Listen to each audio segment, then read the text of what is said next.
Welcome to Time of Death. This video is for informational purposes and in no way meant to glorify or condone violence. In today's video, we'll be discussing the murder of Ayana Treadway. Treadway was shot and killed on Friday, December 11, 2020, in the 900 block of East 91st Street in the Green Meadows neighborhood of South LA, according to LA County coroner records. Najion Samuel Gibson was subsequently arrested and charged with the murder. The following is the evidence at trial.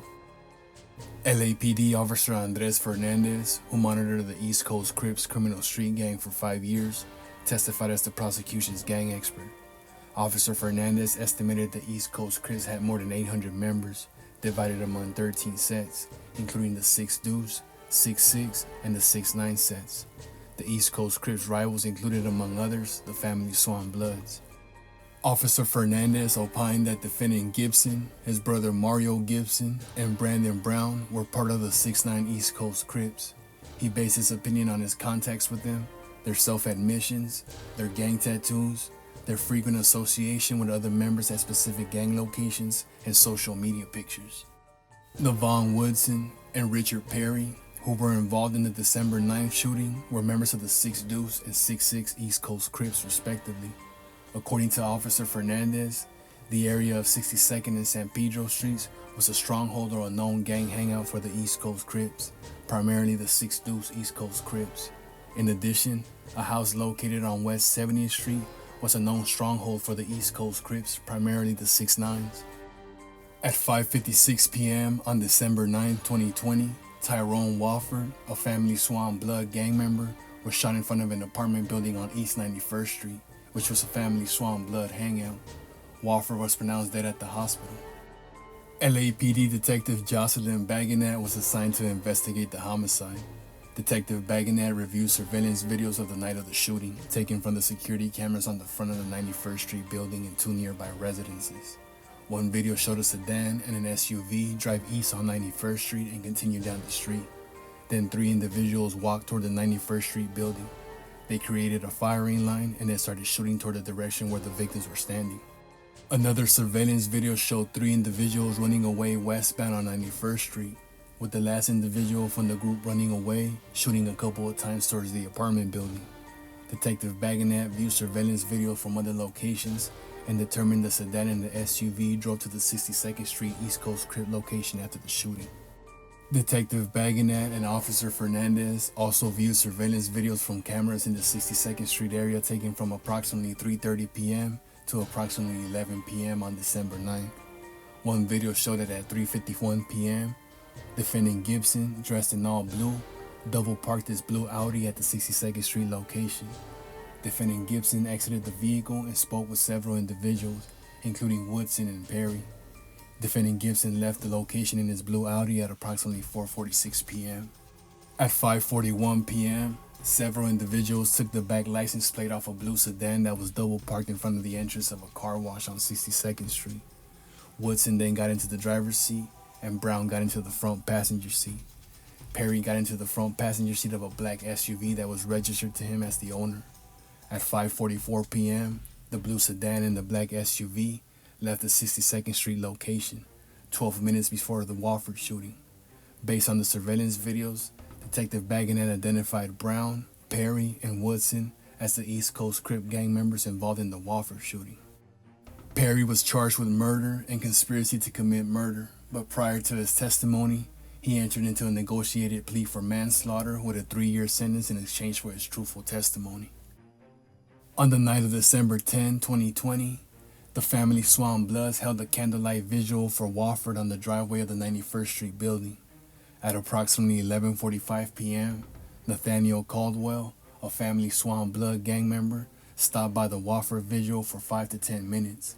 Caldwell was hit by a gunshot and he drove himself to the hospital where he was released later that night. Shortly after 11:45 p.m., LAPD Officer Mitchell Woods arrived at the scene in response to a call about a shooting. Officer Woods found victim Ayana Treadway, a family Swan Blood gang member, lying face down in the middle of the driveway of the 91st Street building. The victim was shot in the back, and the gunshot perforated her heart and right lung. The victim was taken to the hospital where she died. Officer Woods assisted in canvassing the scene for evidence. He saw approximately 50 to 60 spent shell casings on the street and sidewalk. He also recovered a key ring at the scene containing an Audi key and one or more house keys. He noticed the keys after another police officer kicked them. Officer Woods did not use gloves when he picked up the keys from the ground because he believed the keys had been discarded by one of the family Swan gang members who was arrested at the Vigil earlier and who might have stored an illegal firearm in the vehicle. Officer Woods walked up and down the street, pressing the unlock button, attempting to locate the vehicle, but he was unsuccessful. He turned the keys over to another police officer. Police officers at the scene collected 58 shell casings and 11 bullet fragments. LAPD detectives Nancy Johnson and Greg Fisher were assigned to investigate the December 10th shooting. Detectives did not locate any eyewitnesses to the shooting other than Caldwell, who was shot. However, Detective Johnson obtained surveillance videos for the night of December 10 from about 20 cameras with different angles. Surveillance footage from a house near the 91st Street building showed a smaller SUV that was followed by a dark-colored four-door sedan. Detective Johnson used surveillance videos to track the two vehicles before and after the shooting to the 70th Street location, which was a 6'9" East Coast Crip hangout. However, Detective Johnson was unable to ascertain the identities of the shooters from the video. The shooters exited the two vehicles and stood near the vehicles as they shot in the direction of the Candlelight Vigil. One surveillance video showed a person standing next to the open driver's side door of a red SUV. The Audi key was recovered from the area where the SUV was located.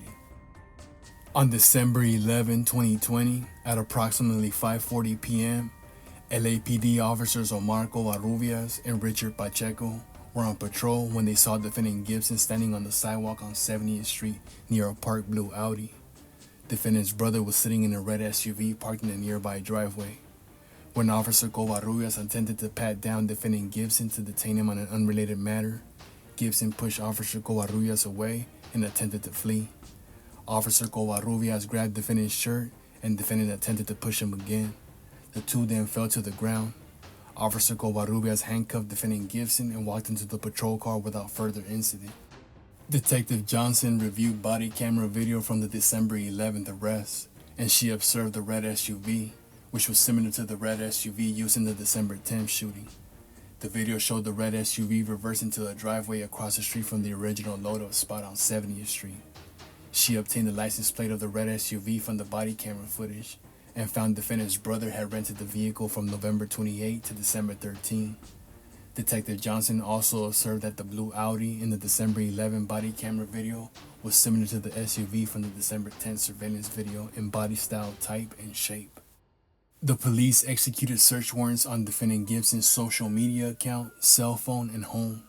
Defendant's social media account showed a video of defendant with Woodson and a photograph of Brown with defendant and his brother. During the search of defendant's home, the police recovered his cell phone. Detective Johnson testified the police used the house key from the key ring with the recovered Audi key to unlock defendant's front door. On January 21st, 2021, at approximately 7:30 p.m., LAPD officer Jonathan Delgadillo was assigned to monitor the defendant's blue Audi, which was in the area of San Pedro and Gage. Officer Delgadillo tried to detain defendant as part of the December 10th murder investigation, but defendant got back into his vehicle and drove away. Officer Delgadillo pursued defendant on surface streets, and defendant made a number of turns at high speeds, reaching a maximum speed of 60 miles per hour. Defendant crashed the blue Audi, then exited the vehicle and ran. The officers ultimately arrested him. Defendant Gibson had an Audi key in his possession at the time of his arrest. Detective Johnson opined that the Audi key appeared to be a newer key fob, although the vehicle was a 2008. The police were unable to start the ignition of the Audi with the Audi key recovered from the scene of the shooting, but the key unlocked and locked the car doors and moved the car windows up and down. Following the trial, the jury found defendant Gibson guilty of first-degree murder and attempted murder. The jury also found Gibson guilty of conspiracy to commit murder. The court sentenced Gibson to 57 years to life. Ayana Treadway was 28 years old at the time of death.